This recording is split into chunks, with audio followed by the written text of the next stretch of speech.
16. ¿Qué tal? Muy buenos días, bienvenidos a su programa Contacto Directo. Hoy son nuestros invitados Galo Chiriboga, fiscal general del Estado. La demora en tomar medidas cautelares contra 17 implicados en la red de corrupción de Petroecuador es cuestionada por 2 asambleístas de Alianza País. Lo revisaremos también. Néstor Marroquín, ex auditor electoral acreditado ante el CNE por las organizaciones políticas. Se mantienen las fallas en los padrones electorales, aproximadamente 1 millón de personas inhabilitadas para votar. Y además, John Argudo, secretario general del partido Avanza. La consolidación de Avanza en las listas de asambleístas de la unidad mientras se cuestiona que puedan fiscalizar. ¿Qué indican los antecedentes? Lo revisamos. La actualidad, los protagonistas, el análisis y la información. En Contacto Directo.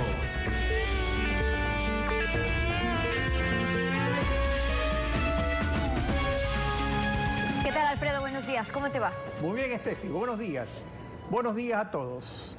Mañana la jueza Karen Matamoros presidirá en Quito la audiencia de vinculación en contra de 17 sospechosos, de los cuales 12 se hallan fuera del país, según investigación de Diario El Comercio, en el juicio por enriquecimiento ilícito contra Alex Bravo, exgerente de Petroecuador. En los documentos que envió la Fiscalía de Panamá a la del Ecuador se comprueban transferencias a Capaya, empresa de Carlos Pareja, y a SCART S.A. de Arturo Escobar Domínguez, asesor de Pareja. Ambos abandonaron el país. Respecto a la falta de medidas cautelares, los asambleístas de Alianza País, Mauro Andino y Cristian Viteri, señalaron lo siguiente. Veamos. El señor Pareja nunca pudo demostrar ante la Comisión de Justicia cómo en un par de años pudo adquirir una casa de más de $700.000. El artículo 195 de la Constitución establece que el fiscal debe actuar de oficio, no tiene que actuar por denuncia de nadie. Yo comparecí al proceso penal el 2 de septiembre del año 2016 y le solicito al abogado Franklin Bravo, primero, que me tome en cuenta en el proceso. Sin embargo, no he recibido ni una sola notificación. Segundo, le hago notar que quien firma los contratos es el señor Carlos Pareja. Y tercero, le pido medidas urgentes. Hubo retardo, que no hubo una agilidad, obviamente, porque ¿cómo es posible, Alfredo, que se anuncie con 20 días antes de que se va a formular cargos o se va a vincular a alguien, diciéndole, vea, señor, señorita, ¿sabe qué? Y aquí a 20 días vamos a llevar a cabo una audiencia y allí le vamos a vincular. Esté preparada. Esto es risible. Galo Chiriboga, fiscal general del Estado. Buenos días. Bienvenido a Contacto Directo. Gracias, Alfredo. Muy buenos días. Muy amable por su invitación. Quisiera, si usted me permite, presentar alguna argumentación que la Fiscalía tiene en relación a los cuestionamientos que los 2 asambleístas han realizado. Siga, la primera precisión que quiero hacer, Alfredo, es la siguiente. Uno es el rol que juega la Comisión de Justicia de la Asamblea, es un rol constitucional de vigilancia, de cumplimiento de las obligaciones de los funcionarios públicos y por lo tanto ellos no tenemos una contradicción con la Comisión de Justicia. Lo que sí tenemos es una visión desde la Fiscalía diferente a lo que se ha mencionado en estas 2 entrevistas. Y permítame hacer referencia a lo siguiente. Cronológicamente, el enriquecimiento ilícito en el caso de Alex Bravo comenzó el 10 de mayo del 2016. Presentó ahí una denuncia Pedro Merizalde, auspiciada esa denuncia por el secretario general de la Presidencia de la República, el doctor Alexis Mera. El 11 de mayo, es decir, al día siguiente, iniciamos la indagación contra Alex Bravo. El 14 de mayo allanamos el domicilio de Carlos Bravo y eso nos permitió encontrar algunas evidencias con las cuales solicitamos a los jueces poder detener al señor Bravo. Y el 16 de mayo formulamos cargos y se solicitó su prisión preventiva. ¿Cuál era el cargo en ese proceso? Enriquecimiento ilícito. Esa audiencia de Alex Bravo por este delito está prevista para el 10 de noviembre. Y mire usted, cómo formulamos cargos el 10 de agosto del 2016 y la audiencia va a ser recién el 10 de noviembre. ¿Y esto por qué? No es una crítica a los jueces, es que también los jueces tienen abundante trabajo. Por lo tanto, el cuestionamiento que se hace a que solicitamos, en el caso del señor, se me fue el nombre del señor. Que de Alex Bravo. No, perdón, en el caso del señor Carlos Pareja. Pareja, es una petición que la hicimos el 3 de octubre y a eso voy a entrar. Entonces, primer hecho, todas estas investigaciones comienzan el 10 de mayo. Ahora bien, el segundo tema, caso Alex Bravo y Vaquerizo. Ahí el delito que se persigue es un delito de cohecho. ¿Y cómo iniciamos la investigación? La iniciamos el 15 de agosto por una información que nos remite la Unidad de Análisis Financiero de la UAF, en la que se nos advierte que había transferencias enviadas de una empresa denominada Gibra a Alex Bravo. En ese momento no sabíamos quién era el propietario de Alex Bravo. Al día siguiente, el 16 de abril, solicitamos la detención de José Antonio Vaquerizo Zambrano, Juan Andrés Vaquerizo Escobar, Jaime Alberto Vaquerizo Escobar y Humberto Edmundo Guarderas. Ya, ¿Por qué solicitamos la detención? Todos los hechos son conocidos, Galo. El asunto es que los hechos son los que hablan. Y, por ejemplo, la diligencia demostrada en el caso de Alex Bravo. O, por ejemplo, cuando se allanó el domicilio de Fernando Villavicencio en una diligencia previa de indagación fiscal. Y en el caso del juicio por alimentos a Egner Valencia, goleador de la TRI, que al salir del reciente partido contra Chile fue seguido hasta los camerinos por la policía. Claro, eso no lo hace usted, pero eso es todo el aparato judicial del cual es una organización autónoma, la Fiscalía.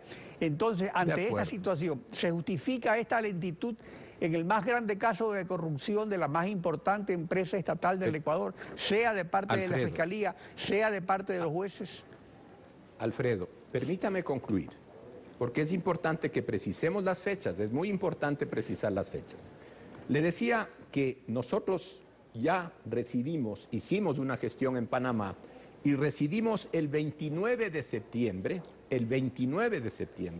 la información que usted acaba de referir, esto es los depósitos de Gibra a las cuentas del señor Carlos Pareja y los depósitos a la cuenta del señor Arturo Escobar. Con esa información, el 3 de octubre solicitamos que nos den audiencia para la vinculación de 12 personas. Pero Pareja había salido del país el 28, según... Sí, pero permítame, Alfredo, claro. Así fue, ha salido Pareja. Pero cuando sale Pareja no había orden de detención contra él. No, pero ese es el asunto, pero es que hay otro antecedente. El 17 de mayo, el fiscal Franklin Bravo, que sigue el juicio de enriquecimiento ilícito, de cohecho de esta red de corrupción, como lo ha llamado Alexis Mera, dijo lo siguiente. Veamos lo que dijo en esa fecha el fiscal Bravo. Durante la audiencia, el fiscal Franklin Bravo dio varios ejemplos. Multiservicios Baldi, a nombre de al menos 5 familiares cercanos del ex titular de Petroecuador, tuvo contratos con la petrolera estatal, uno de ellos por $35 millones. El fiscal Bravo sustentó la acusación y aún recopila información. No se ha hecho un cálculo, una suma de qué cantidad de dinero fueron adjudicadas los contratos a este sentido. ¿Pero de cuántos contratos aproximadamente estaríamos hablando? Bueno, preliminarmente con una empresa tenemos 85 contratos, con otras 57, por ejemplo. A ver, esto fue 5 meses y esos 142 contratos a los que se refiere el fiscal Bravo fueron firmados por Carlos Pareja. Entonces, ¿cómo se explica que no se lo haya vinculado nunca?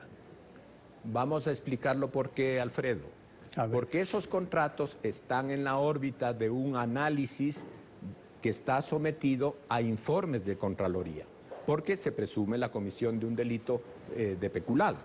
Y por lo tanto no podemos avanzar hasta no tener ese informe de Contraloría. Entonces mire, Alfredo, cómo los hechos no son como de la forma que se presenta. Ahora bien, lo que no se ha dicho es que tenemos retenido, y aquí está el documento, en Panamá, en la cuenta de la empresa Gebra del señor Alex Bravo, cuenta que la tenía en el banco All Bank de Panamá, la suma de 1.383.804,50 centavos y la suma de 2.445.417,64 centavos en la cuenta personal de Alex Bravo y en la cuenta que la empresa Gibra tiene en el Capital Bank, para un total de retenciones cercanos a los 4 millones de dólares. Alfredo, ¿qué es lo que pasa con el informe de la comisión? Efectivamente, la comisión aprueba el informe el 9 de agosto del 2016. El 2 de septiembre, es verdad, el señor asambleísta Cristian Viteri remite al fiscal Bravo el informe de la comisión. Y ahí hubo una imprecisión en el sentido que yo entendí cuando el señor asambleísta Mauro Andino dijo que envió a la fiscalía, pensé que lo había enviado al fiscal general. Me equivoqué y le ofrezco disculpas. Efectivamente, eso ya estuvo el 2 de septiembre en el expediente. Pero ¿qué pasaba el 2 de septiembre, Alfredo? Para esa fecha no teníamos todavía el informe que nos establecía todas estas operaciones que nos reveló Panamá.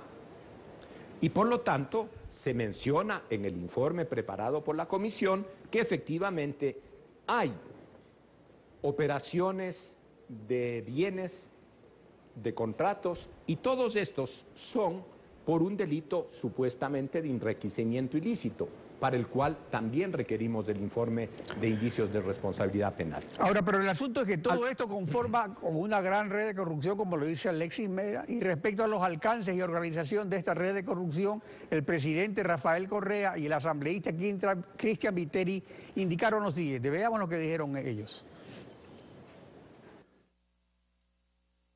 Qué lástima, son las grandes decepciones que uno se lleva en la vida, ¿no? Carlos Pareja Yanuseli, yo lo conocí en el 2005, cuando era ministro de Economía del gobierno de Alfredo Palacios, un tipo totalmente honesto. ¿Y cómo defendió los intereses de Petroecuador? ¿Cómo impulsó la caducidad de Oxy? Pero lastimosamente parece que sucumbió ante la tentación, ante el manejo de centenas de millones de dólares, y es evidente que ha tenido una empresa en Panamá que ha recibido depósitos, cómo la gente sucumbe ante el dinero, ante el poder, ¿no? Aproximadamente 1.500 millones firma el señor Carlos Pareja, o 1.200 millones de dólares en contratos. Pero, digamos, los del problema son aquellos contratos que estaban por debajo de los 50 millones, que tenía la facultad de hacer las declaratorias de emergencia, contratar bajo este sistema del giro específico del negocio y adjudicarlos entre estos contratistas. Ahora, el asunto es que de noviembre de 2007 se dictaron 11 decretos ejecutivos declarando en estado de excepción Petroecuador, y el artículo 1, inciso segundo de esos decretos extiende el estado de excepción a todo el sistema Petroecuador, por tanto los contratos de Petroecuador y Petroamazonas. El proceso de contratación se basa en la figura especial de giro específico del negocio que le permite a Petroecuador contratar directamente. Si esta discrecionalidad fue el germen de la corrupción ante el cual sucumbió Carlos Pareja, ¿tiene alguna relevancia en el proceso penal o debe ser competencia de la Asamblea revisar el régimen de contratación pública que eliminó el informe previo de Contraloría y permite la contratación a dedo? O sea, son dos cosas, una cuestión legislativa y la magnitud de la red que se ha denunciado.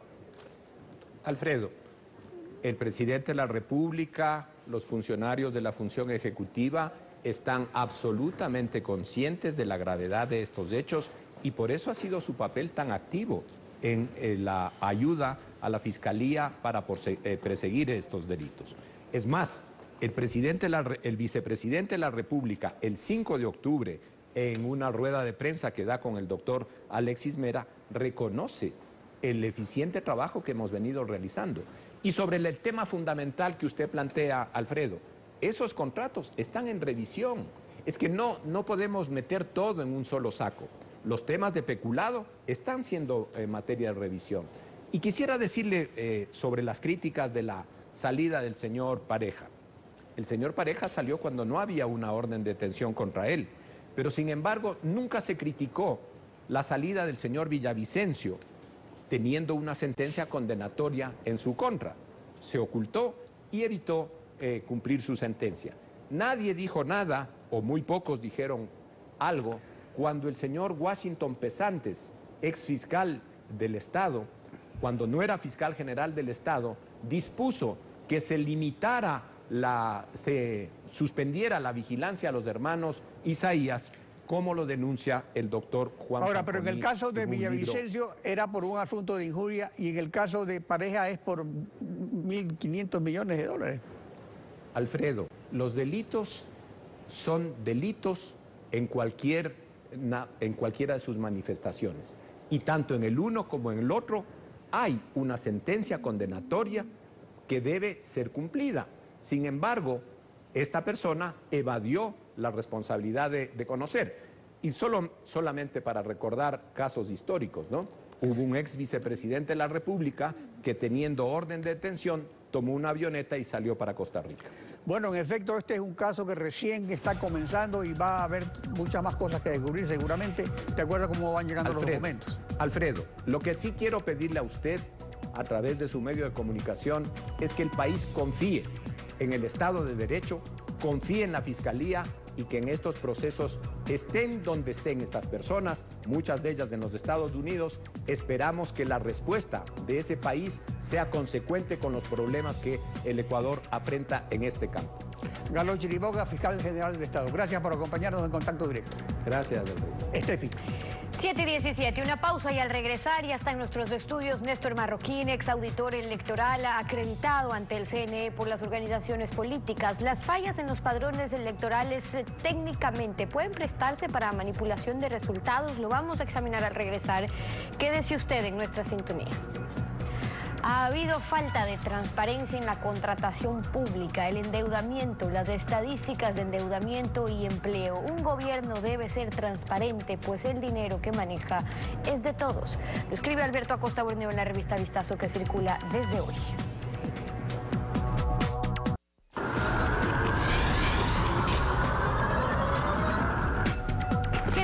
En Contacto Directo, los ecuatorianos iremos a las urnas el próximo 19 de febrero y el 2 de abril en caso de segunda vuelta.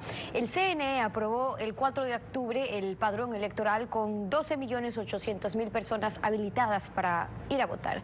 Néstor Marroquín, bienvenido a Contacto Directo, gracias por acompañarnos. Buenos días, ciudadanía, buenos días, Ecuador.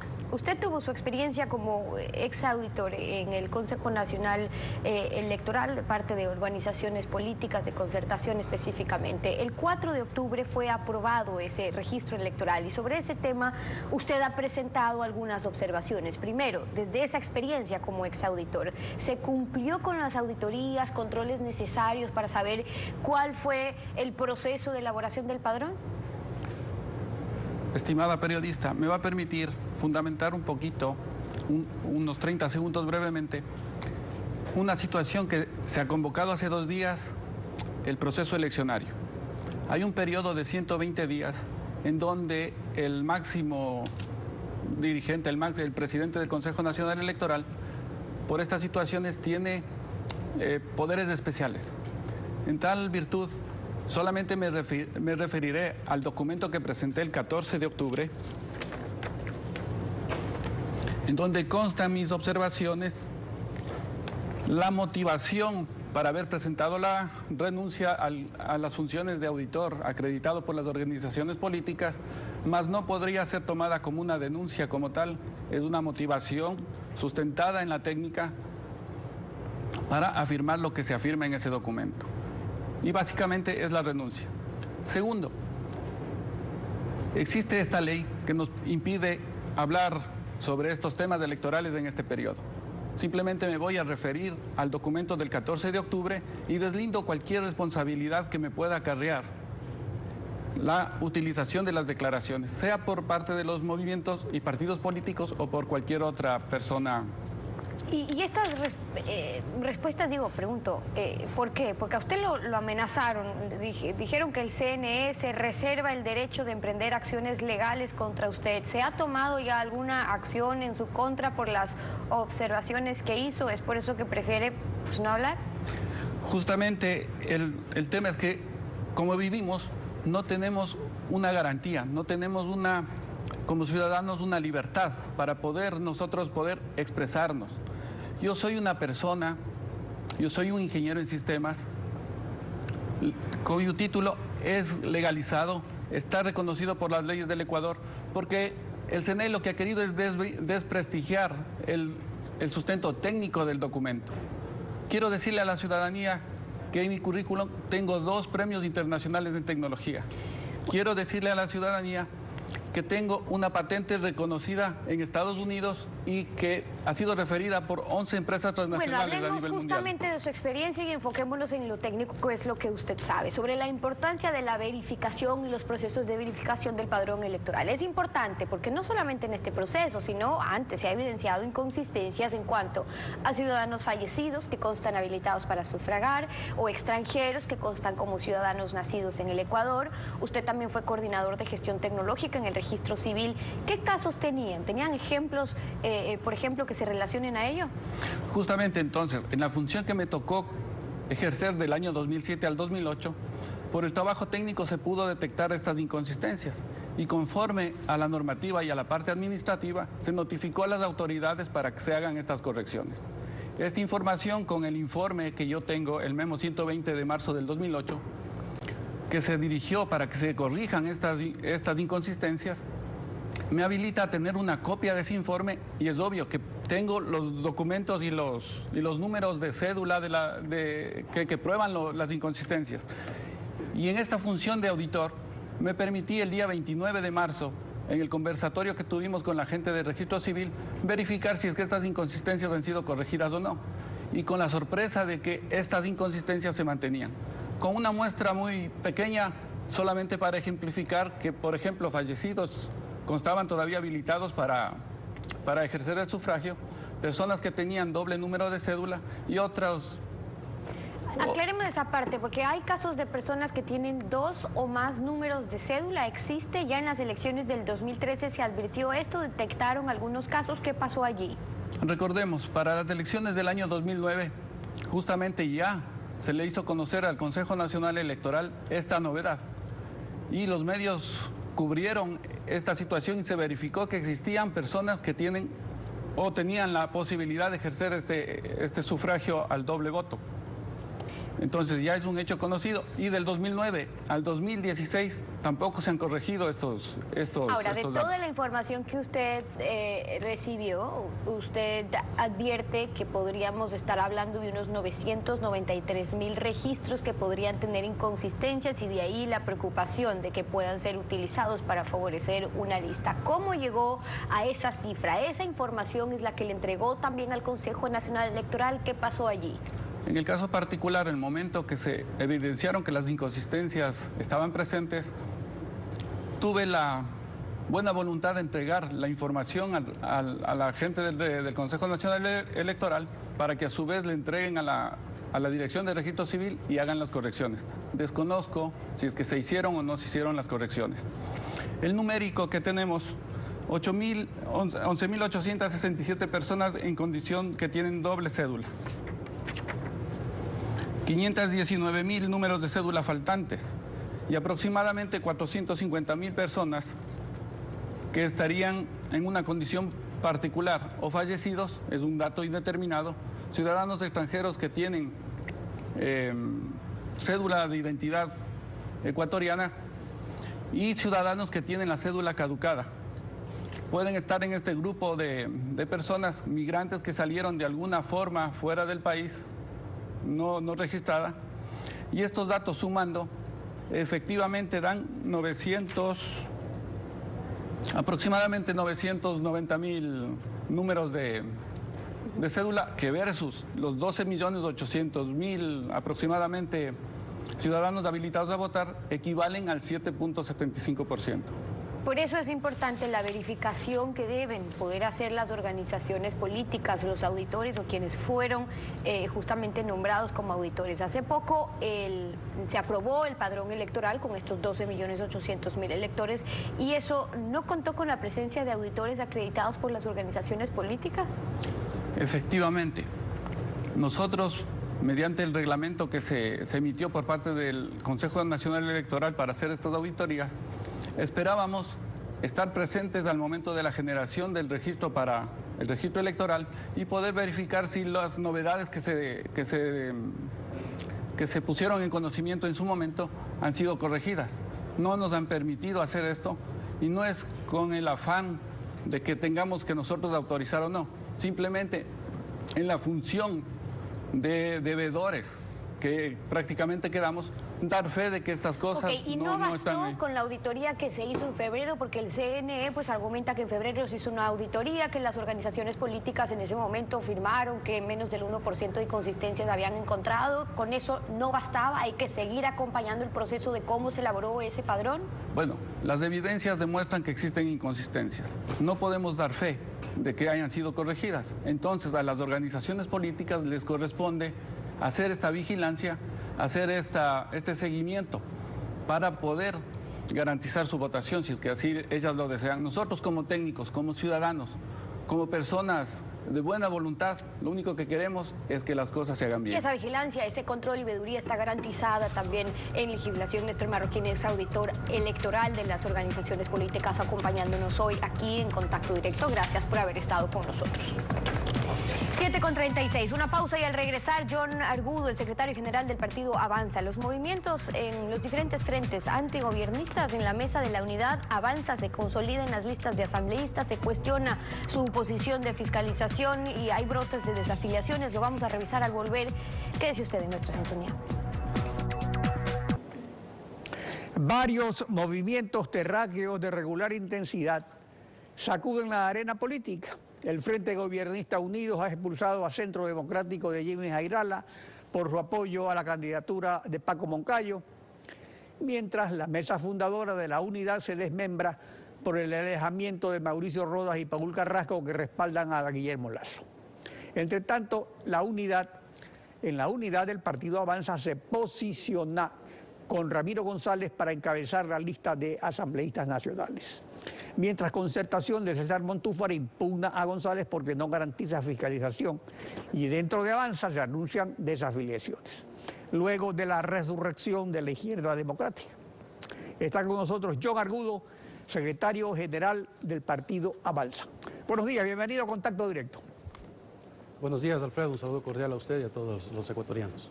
A ver, comencemos con esto de las desafiliaciones que renunciaron en Guaya. ¿Está afectando a Avanza que el CNE haya reinscrito en el registro de partidos a la izquierda democrática, que también es socialismo democrático? Bueno, primero yo felicito a la izquierda democrática por haber vuelto a la vida jurídica nacional. La izquierda democrática es un partido histórico y yo personalmente tengo muchos buenos recuerdos y gratitud con esa organización política. Nosotros somos un partido político socialdemócrata, efectivamente una organización política es de puertas abiertas para que la gente entra o se vaya cuando no se siente cómoda dentro de la organización. Es doloroso saber que alguien se va, por supuesto. En todo caso, la organización sigue, la organización persiste, unos se van, otros llegan, así es el quehacer diario de una organización política. En todo caso, si esto ocurre, pues habrá que reestructurarnos, reorganizarnos y seguir trabajando como corresponde dentro de la organización para fortalecerla, mi estimado Alfredo. En cuanto a fiscalización, tenemos que los únicos juicios políticos terminados en censura contra ministros del presidente Rafael Correa fueron el de Ricardo Patiño, ministro de Economía, por los pativideos en julio de 2007 propuesto por usted como diputado de la Izquierda Democrática en el desaparecido Congreso Nacional, y el de Ana Albán, ministra de Ambiente, en septiembre de 2007 por permitir la pesca incidental de tiburones. En 8 años de Asamblea Nacional solo se solicitó un juicio político contra un ministro del presidente Correa, contra el ministro de Educación Augusto Espinosa, por el asambleísta Byron Pacheco de Avanza, pero ese pedido se archivó. ¿Qué iniciativas de fiscalización registran los grupos que impugnan a Avanza que permitan esperanzas de que en el próximo periodo legislativo se va a fiscalizar al correísmo por parte de esas agrupaciones y no solamente por parte de ustedes que ya lo están haciendo? Bueno, yo creo que es fundamental que los ecuatorianos podamos encontrar caminos de esperanza en las propuestas de los candidatos a la presidencia de la República y de los candidatos que irán a la Asamblea Nacional, para devolverle la tarea fiscalizadora al Congreso Nacional o a la Asamblea Nacional. Pero esta tarea de fiscalización, mi estimado Alfredo, yo la veo desde un punto de vista muy objetivo, es decir, Aquí necesitamos un gobernante, hombre o mujer, que realmente venga con yo diría con tres requisitos básicos. Uno, fuerza. ¿Para qué? Para tomar decisiones, para ser, yo diría, una persona que realmente dé ejemplo de honestidad y combata la honestidad dentro de su propio gobierno. Luego, obviamente tiene que venir revestido también de paz interior, es decir, no tiene que venir con odio, con revanchismos, con látigo ni cosas por el estilo, pero sí, obviamente, con esa paz que transmita tranquilidad al pueblo del Ecuador y luego con amor para tomar decisiones realmente que vayan a sacar adelante al Ecuador, a este país que necesita nuevamente reenrumbarse, buscar las posibilidades de empleo, buscar las posibilidades de educación, de una educación más libre, la posibilidad de que los jóvenes realmente puedan acceder a los sitios universitarios. Creo que eso es fundamental. Y por supuesto, una tarea de fiscalización que se la haga desde el legislativo, pidiendo documentos, siendo objetivos, transparentando las cosas, apoyado en los medios de comunicación, que son la única esperanza también que tiene el pueblo para poder transparentar las cosas que pueden hacer los políticos dentro de la legislatura. Asimismo, necesitamos tener una función totalmente independiente en materia de administración de justicia. Empezando por la Contraloría. La Contraloría General del Estado tiene que revisar los procesos con documentos, con objetividad, ponerlos en evidencia pública ante la Fiscalía y un fiscal que persiga los delitos, no solamente que espere el informe final de la Contraloría, sino es que cuando realmente resulta que todos vea que hay un delito, funcionarios van a quedar, según lo que dispone la Constitución, van a continuar. Lo único que se elige es presidente y asambleísta. Las demás funciones del Estado siguen con Alianza País. Y según las simulaciones de votación para asambleístas, está claro que en el próximo periodo de la Asamblea habrá mayorías móviles y que aparte, pues las funciones de control y justicia permanecerán algunos años más en manos de Alianza País. En estas circunstancias, ¿puede haber fiscalización y qué mecanismo podría garantizar que ésta se efectúe y no solo sea una promesa vacía de campaña? Mi estimado Alfredo, yo creo que el Ecuador necesita nuevamente institucionalizarse, más allá de que existan en la teoría instituciones.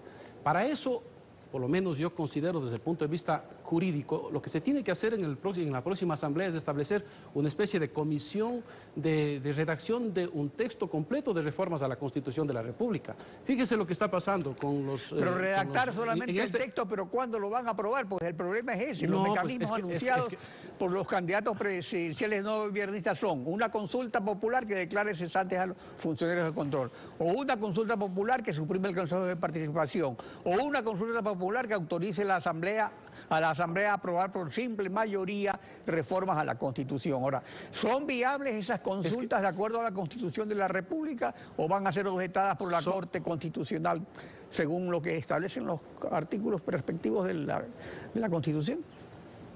Mira, Alfredo, por eso mismo es fundamental que exista en este momento que todavía no se han inscrito las candidaturas, la sensibilidad de los candidatos, para que toquemos su ego. Es decir, aquí no se trata simplemente de que los ciudadanos quieran llegar por la vanidad a inscribirse como candidatos. Aquí necesitamos ganar las elecciones, necesitamos un gobierno solvente, serio, con una fuerza electoral importante, con un bloque legislativo grande, que tenga esa fuerza que nace desde la voluntad popular para tomar decisiones. Es decir, si en la Asamblea Nacional se establece una comisión de redacción de reformas, esas reformas bien pueden ir a consulta popular, por supuesto, avalados por la Corte Constitucional, y en ese texto bien se puede poner, Alfredo, disposiciones transitorias que permitan justamente hacer esos relevos, esos cambios, porque no vamos nosotros a esperar que el próximo gobierno, perdóneme Alfredo, por más allá de se diga lo que se diga, que el próximo gobierno se quede clavado en el corazón la toma de decisiones en materia de fiscalización del gobierno saliente. Eso no se puede permitir. De tal manera que hay que buscar los mecanismos constitucionales. Eso es lo que tiene que pasar. Por eso es que, Alfredo, termino, simplemente diciendo que hay, por ejemplo, yo hago un llamado a los candidatos, al general Moncayo, a la doctora Cintia Viteri, conversen, por favor. No hagan que simplemente su ego sirva para ser candidatos. Uno de ustedes tiene que ser el presidente de la República, pero por separado va a ser difícil la tarea. John Argudo, gracias por su participación en Contacto Directo. Fin. Concluimos así esta emisión. A ustedes, gracias por su confianza y sintonía. Nos volvemos a encontrar mañana. Contigo, Alfredo, hasta el lunes. Hasta el próximo lunes, conmigo. Nos vemos.